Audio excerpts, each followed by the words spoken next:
जब भी हमारे समाज में शादी या विवाह शब्द का जिक्र होता है तो हमारे दिमाग में शहनाइयों की गूंज, 7 फेरे, खुशियां और 2 मुस्कुराते हुए चेहरों की तस्वीरें उभरने लगती है।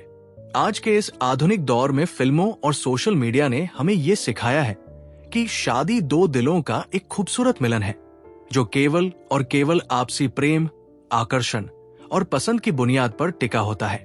हम सोचते हैं कि हम अपनी मर्जी से अपना जीवन साथी चुन रहे हैं, लेकिन क्या आपने कभी ठहरकर ये सोचा है कि हमारे प्राचीन सनातन धर्म, वेदों और कर्म प्रधान दर्शन में विवाह को लेकर वास्तव में क्या कहा गया है? शास्त्रों का एक ऐसा कड़वा और झकझोर देने वाला सत्य आज आपके सामने आने जा रहा है जिसे सुनकर आप दंग रह जाएंगे।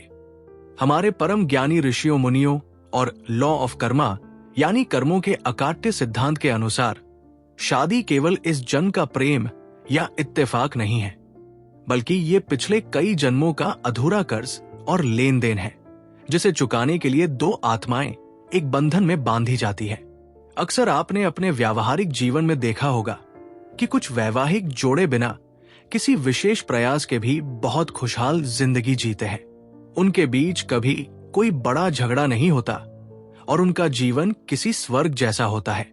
इसके विपरीत कुछ वैवाहिक जीवन ऐसे होते हैं जहां दोनों लोग पढ़े लिखे और समझदार हैं, लेकिन शादी के कुछ ही समय बाद उनकी जिंदगी नरक से भी बदतर हो जाती है। रोज के कलह क्लेश, ताने और मानसिक प्रताड़ना उनके जीवन का हिस्सा बन जाते हैं।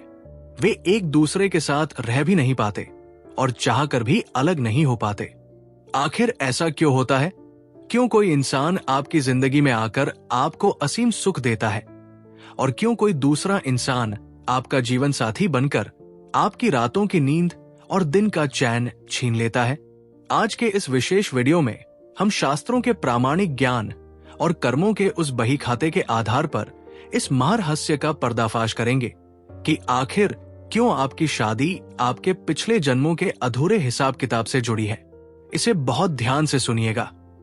इस गहरे आध्यात्मिक रहस्य को समझने के लिए हमें सबसे पहले सनातन धर्म के सबसे मुख्य सिद्धांत को समझना होगा, जिसे ऋणानुबंध कहा जाता है। ऋणानुबंध का सीधा और सरल अर्थ है कर्ज का बंधन। गरुड़ पुराण और शिव पुराण जैसे महान ग्रंथों में स्पष्ट रूप से लिखा है कि इस पूरे ब्रह्मांड में कोई भी जीव या मनुष्य आपके जीवन में बिना किसी ठोस वजह के प्रवेश नहीं कर सकता। इस जन्म में आपका जो भी रिश्ता है, चाहे वे आपके माता पिता हों, आपके भाई बहन हों या आपका जीवन साथी हो, वे सभी आपके पूर्व जन्मों के ऋणानुबंध के कारण ही आपके इर्द गिर्द मौजूद है।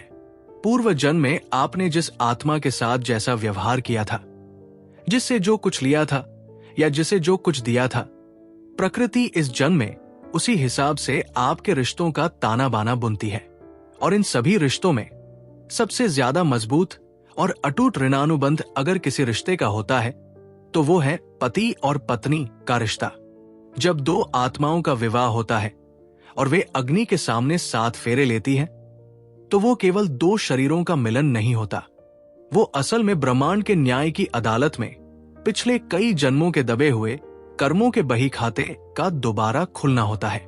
शादी का मंडप असल में वो जगह है जहां 2 आत्माएं एक दूसरे के सामने खड़े होकर ये मूक प्रतिज्ञा करती हैं कि पिछले जन्मों में हमारा जो भी हिसाब किताब अधूरा रह गया था, उसे हम इस जन्म में एक साथ रहकर सुख और दुख भोग कर बराबर करेंगे।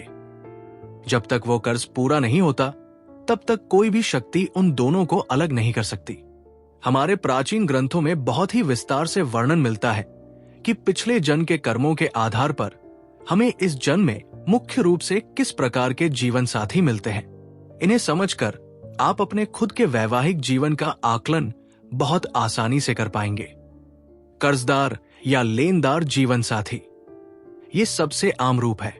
पूर्व जन्म में यदि आपने किसी व्यक्ति का धन हड़पा था, किसी की संपत्ति पर नाजायज कब्जा किया था या किसी का हक मारकर आप संसार से विदा हो गए थे, तो वो पीड़ित आत्मा इस जन्म में आपकी पत्नी या पति बनकर जन्म लेती है। यदि वो आपका लेनदार था, तो वो शादी के बाद आपका सारा धन बड़ी ही विलासिता से खर्च करेगा। आप दिन रात खून पसीना एक करके पैसा कमाएंगे, लेकिन वो पैसा आपके जीवन साथी की सुख सुविधाओं, बीमारियों या फिजूल खर्ची में पानी की तरह बह जाएगा। आप अंदर से दुखी होंगे, लेकिन आप उसे रोक नहीं पाएंगे। इसके विपरीत, यदि आपने पूर्व जन्म में किसी की आर्थिक मदद की थी, तो वो आत्मा इस जन्म में आपका जीवन साथी बनकर आपके घर में कदम रखते ही लक्ष्मी का रूप साबित होगी।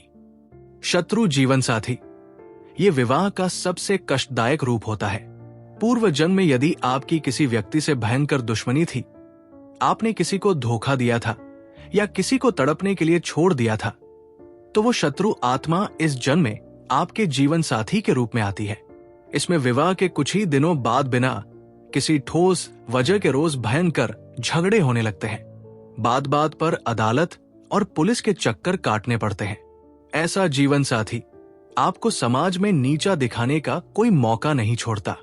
वो आपके चेहरे की मुस्कान और आपके मन की शांति को पूरी तरह खत्म कर देता है।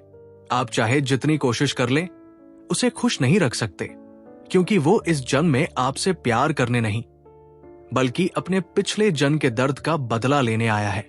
मित्र जीवन साथी, ये पिछले जन्मों के उत्तम पुण्यों का प्रतिफल होता है। पूर्व जन्म में यदि आपका किसी के साथ बहुत ही पवित्र, निस्वार्थ और दोस्ताना रिश्ता था, तो वही आत्मा इस जन्म में आपकी जीवन संगिनी या आपका पति बनकर आती है। ऐसी शादियों में गजब का प्रेम और शांति होती है। वे दोनों एक दूसरे के प्रति पूरी तरह वफादार होते हैं। यदि घर में आर्थिक तंगी भी आ जाए, तब भी वे एक दूसरे का हाथ नहीं छोड़ते। वे एक दूसरे को समझते हैं, संभालते हैं और समाज के लिए एक आदर्श जोड़ा बनते हैं। कलयुग का सच क्यों टूट रहे हैं आज रिश्ते? आज के समय में तलाक, अलगाव और शादियों का टूटना बहुत आम बात हो गई है। लोग सोचते हैं कि इसके पीछे आधुनिक विचार या पैसों की समस्या है, लेकिन अगर हम इसे अध्यात्म और लॉ ऑफ कर्मा के नजरिए से देखें, तो इसके पीछे एक बहुत बड़ा रहस्य है। पुराने समय में जब दो लोगों की शादी होती थी, तो वे सुख हो या दुख, हर परिस्थिति को झेलते हुए पूरी जिंदगी एक दूसरे के साथ बिता देते थे। मिलते हैं अगले वीडियो में एक नए आध्यात्मिक महाज्ञान के साथ। हर हर महादेव।